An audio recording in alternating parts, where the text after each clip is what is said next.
भी आप कर सकते हो, जरूरी कि ब्लीच बार बार करना है। ब्लीच वन टाइम होता है, उसके बाद क्लाइंट को अगर पसंद नहीं आता तो उसके अकॉर्डिंग इनको ब्राउन में जाना है तो आप ब्राउन फैमिली लेने वाले हो, जिसको रेड में जाना है वो रेड में जाएगा, तो सिर्फ कलर चेंज होगा, इनको ब्लीच करने की जरूरत नहीं है, क्योंकि इन्होंने जो पहले गोल्ड कलर करवाया था वॉश की वजह से ये पेज आ रहा अलग से, तो शूट में और उसमें इनको अलग से दिखता है ये पेज। अब इनको काला नहीं करना, इनका सेम रूट का शेड भी हल्का सा ब्राउन है, तो हमने लिया 4.15, तो इसके अंदर 4 नंबर आपका बेस कलर है, 1 नंबर आपका ब्लू कलर है और 5 नंबर आपका ब्राउन कलर है। तो 1 नंबर का जो ब्लू कलर है ना, वो उस येलो टोन को हल्का सा न्यूट्रल कर देता है, जिसकी वजह से आपका ब्राउन कलर प्रॉपर विजिबल होता है ना।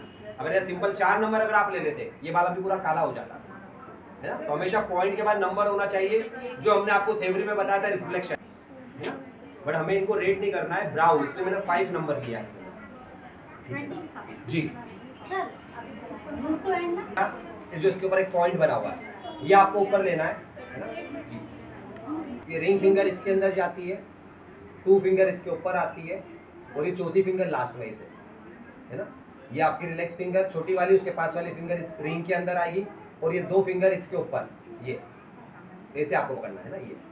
अब ये थंब आपका फ्री है जो इस पॉइंट के अंदर आता है आपका जी। अब इसके अंदर आपको क्या ध्यान रखना है कि ये जो आपकी फिंगर अंदर जाती है एकदम अंदर नहीं आना चाहिए, ये एकदम नेल्स के पास में, आपका जो नेल्स होता है ना उसके पीछे हल्का सा।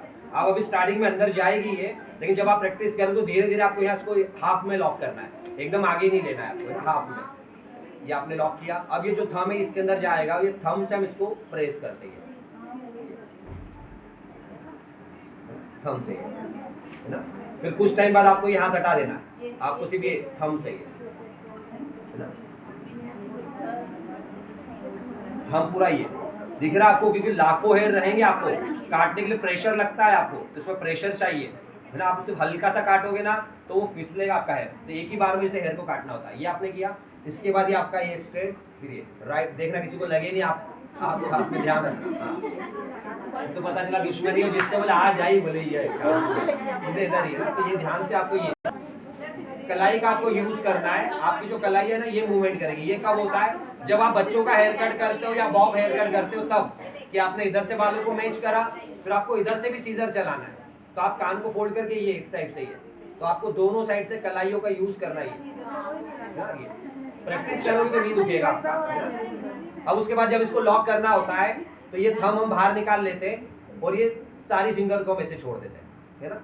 तो ये सीजर आई, अब ये सीजर को आपको अंदर के साइड लेना, थोड़ा सा खसकाना है ना, खुलना नहीं चाहिए, खुलेगी नहीं, है ना। अब ये जो लास्ट वाली फिंगर होती है हमारी रिंग फिंगर, ये इसको ऐसे लॉक कर लेती है, ये वाली सबसे छोटी वाली फिंगर इसको ऐसे पुश करती है और ये अंदर के साइड ऐसे यहाँ पर आएगा ये, और ये 3 फिंगर आपकी फ्री होती है।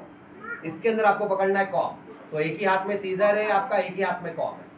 फिर हम सेक्शन निकालते हैं, इसको हेयर को यहाँ लॉक करते हैं। अब ये जो आपकी सीजर है इसको ये थंब की मदद से इसको हम ऐसे ऊपर लेके आते हैं और इसके अंदर थंब, हाँ इस हाथ में, ये जो सीजर अंदर है, ये जो मेरा थंब है ना, ये थंब इसके अंदर आता है यहाँ और इसको ऊपर लेके आता है, फिर ये अंदर, फिर ये ऊपर, फिर ये अंदर। तो इसकी प्रैक्टिस आप फ्री टाइम में ही है ना। जब हमें सेक्शन निकालना है तो इसको हम अंदर लॉक करते हैं, सेक्शन निकाला, आपने कॉम को लगाया, सीजर ऊपर निकाली, कट, फिर इसको अंदर लाया, फिर इसको ऊपर, है ना। अभी हम छोटी वाली सीजर इसके यूज करते हैं ताकि जब आप इसको लॉक करते हो तो ये सीजर का पॉइंट ज्यादा बाहर नहीं आता है। उससे क्या होता है कि आपका हो सकता है ये पॉइंट अगर ज्यादा लंबा हो तो आपके हाथों में अगर कोई धागा या सूट आपने पहन रखा है तो उसमें होगा, या क्लाइंट का जब आप सेक्शन निकालते हो तो हो सकता है इसका कॉर्नर ज्यादा लंबा हो तो क्लाइंट के यहाँ हेड में चुभ सकता है। इसलिए मैं छोटी वाली सीजर का यूज ज्यादा करता हूँ ताकि आपको कस्टमर को भी ना लगे और आपको भी इजी वे में रहिए, है ना। तो सेक्शन निकालना है, इसको ऊपर करा है, कट। अब इसकी प्रैक्टिस के लिए आप ये कर सकते हो, पेपर कटिंग, ये है ना। ये पेपर को आपको हेयर ही समझना है, इसको हम पकड़ते हैं 180 डिग्री पे ऊपर के साइड, है ना। समझो एक लाइन का हेयर था, मैं ग्रिपिंग में लेके आ गया ऊपर, है ना। उसके बाद इस कॉम को करा मैंने यहाँ लॉक, है ना। अब ये जो मेरी सीजर है ना, इसको मैंने ऐसे सामने रखा है, इसको मैं ऐसे पलटाता हूँ ऊपर, दिख रहा है मेरी हथेली सामने।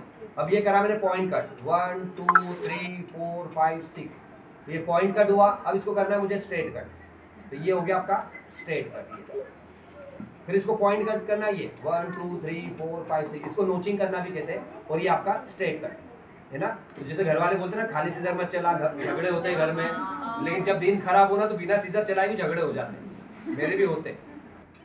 Straight cut, point cut.